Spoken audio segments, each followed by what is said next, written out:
Do you see this smile on my face?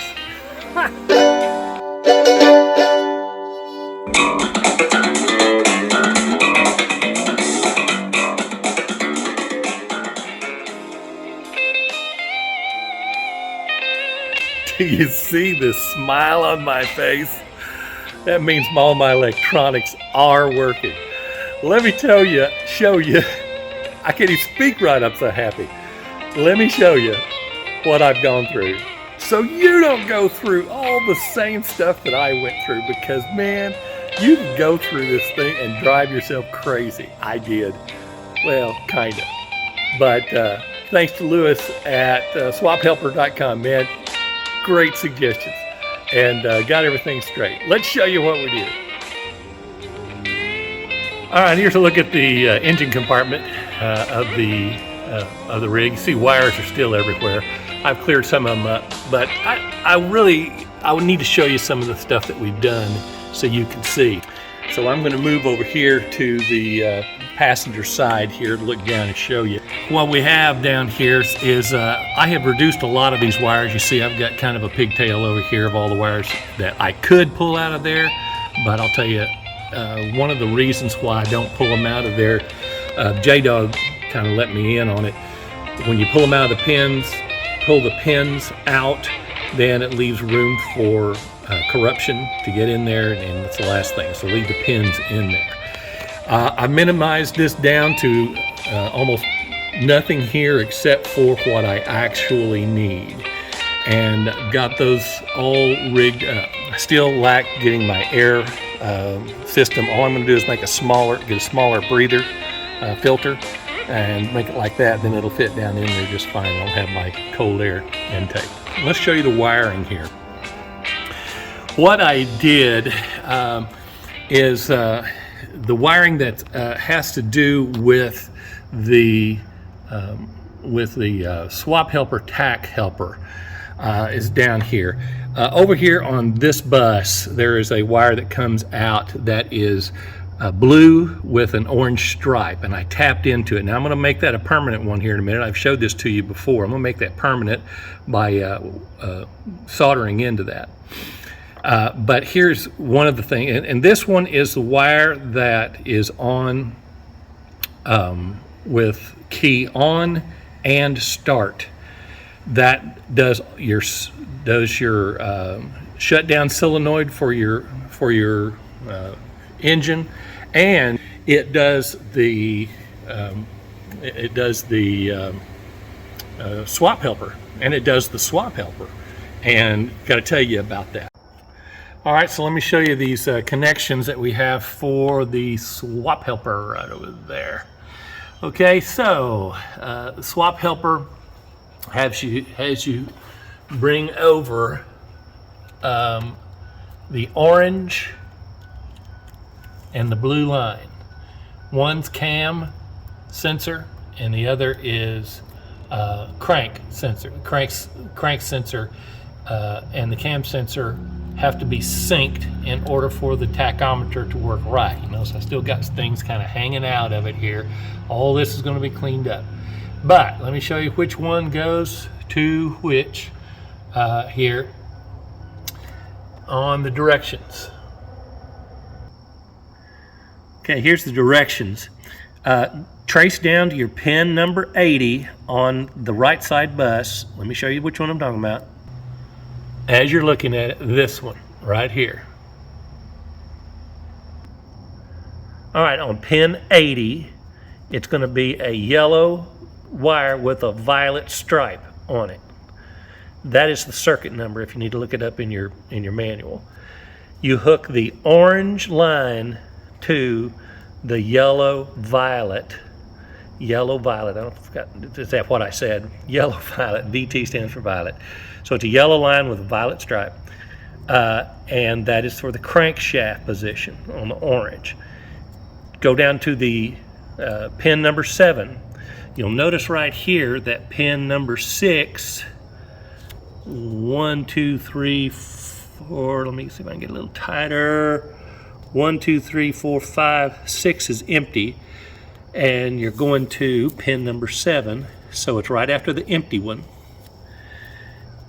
Number 7 is a brown and blue. That's hardest one to look at, to decipher, because the second wire that's in there is got dark colors to it too. You might have to trace that one all the way down to the connector to get that right. So that's on the hooks to the blue line there, and this is your camshaft position, and it's syncing these. That's what it does, is it syncs these. And so you can see this layout here. Here is the number 80. It is right there. All right. The corner is 73, so you can count it from there over to your number 80. There's a one that's not being used. That's number 77 is not being used. So when you count it over, there's one that's not being used in there. But that's what it looks like right there. That's what I have over yonder. Let's take a look. So there's the wires. There's the blue one, and there's the orange one. They are soldered in there. I soldered those before I hung them up on those hangers inside there. The other wires that are hanging up in there have to do with the shutoff solenoid that are in there. I'm gonna clean all this up. I'm gonna clean all of it up. So let's take a look now over here on the driver's side, what we've got. Looks like a conglomeration mess, but here's where my wires are coming out. There's my orange one. There's my blue one right here. This purple is the one that comes from the 5 amp always on with on and start.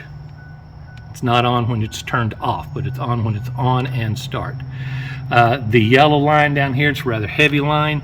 I didn't have to go that heavy on that, but the yellow line right here is hooked to the signal wire for my relay, and my relay's over here. So it's a brown wire that's coming in, and you can see there is the brown wire. And what that does is it sets this off so that it runs a full 12 volts, 40 amp. It's got a fuse down in there, right there. And so it powers that whole thing up so that when that needs to lift, it's got full 40 amps pull lifting it. And then once it's lifted, then the purple wire takes over when you go to run, and it doesn't take a whole lot to hold that up. And so the 5 amps is what holds it up while you're driving. Now I'm going to clean up all these wires and weld all those, and we'll take a look at it when we get it done. But just kind of show you the rest of the wiring in here. I'm going to take the sign off of that one. There's your MAP, your mass absolute pressure, and it's coming over this way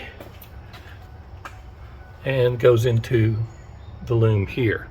Show you down here. Here is the sensor, and since this is a 2008 6.4, the power, you have 3 lines that come off of the swap helper over here, and they are gray and brown. I mean, not brown, I think they call that, I forget what they call it, purple, I think.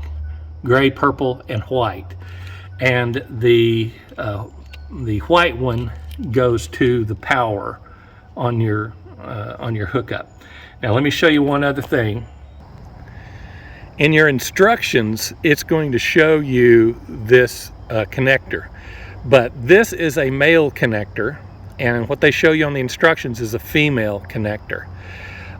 The one thing that you want to make sure is the one that's at the top there. All your wires are going to be different color in these various aftermarket sensors, and so since this was one piece, I had to actually cut it so that I could go in and see which wire was hooked to which. And so you can see I've got a little bit of a stub of the black, of the red that's at the top there. So I know that the red line went to the top. That one on the right side you can see is the yellow And so the white one fell out, but you can see that the tip of it is right there. And when you put these back together, you can see how they set with the red one on, that's the top center, and then you've got the yellow one on the left side as it looks at you with the male, and white one on the right side. So if the directions, let me show you those. So here's the direction, and you notice down here it says the above diagram is for the female side. So you're looking inside the female side of it here. No dirty minds here, okay? We're looking at the female side of it as it comes out. You want to connect the gray to the lower left side of the female side, which is going to be the lower right in this connection. So it's going to be that one, and the lower right is going to be the white line. Okay, so when you get in here and you are going to make a direct connection, make sure you understand that you're going to get a male connection staring at you. And when you cut it off, this is what you're going to have to anticipate, is it's going to be which one goes to which. All right, and as a matter of fact, when I first did it, I wired it backwards. It doesn't hurt anything, and you can take a look at the troubleshooting. It doesn't hurt anything if you wire it backwards, as long as the power's on the right one. It doesn't hurt if you do it backwards.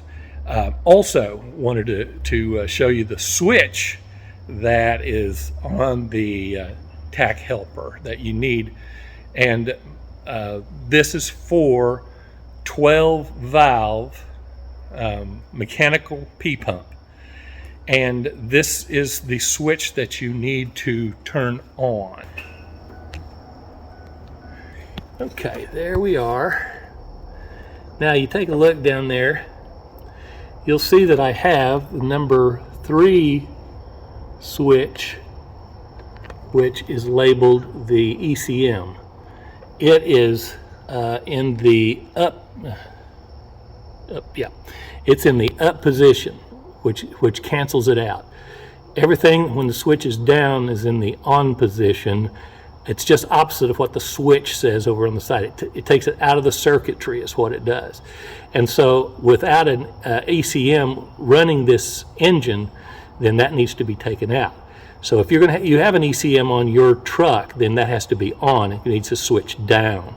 But if you don't have an ECM, then you flip it up. And that was my problem.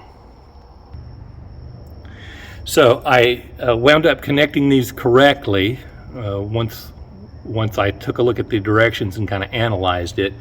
And my problem was, why I wasn't getting anything was because I did not have that number 3 switch turned up.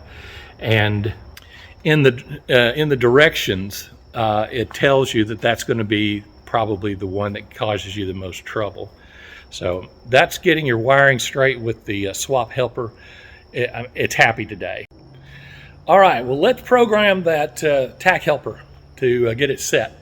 The directions say on the Tach Helper, in order to get it set and programmed so that you take the switches out of the equation, is that you connect the green wire to the positive terminal on the battery and then power it up, and you'll see the switches turn. Let's first take a look at it to show that it's synced up and the tachometer is working right. All right. Okay, we fired it up, and you see that the tachometer is working just fine. Let's go around and take a look at the swap helper.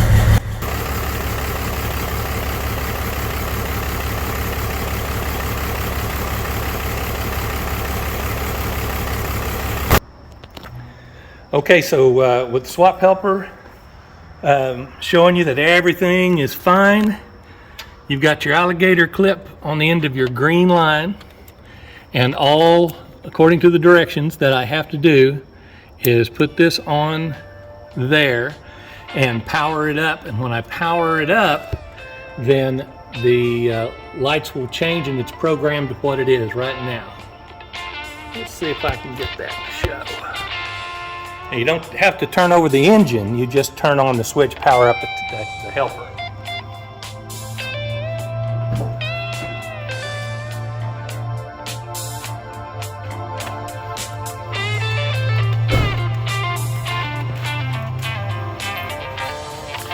All right, so the programming light is on, and that should be all that it takes.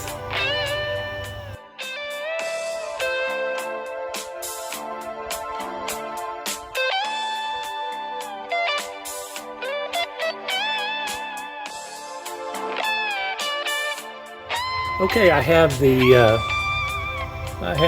key turned on in there. You see the power is on. No more green light. It is programmed. Let's start it up, see if we've got everything. Here we go. Nice tachometer. Everything's good. Let's go around and look at the swap helper.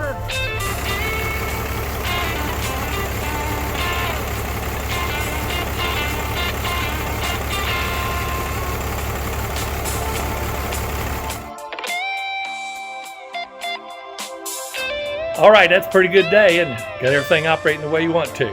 I'm going to go over here and get the old bumper, pull it over here, and slap it on the front. I'm going to take it for a test drive, see how we do.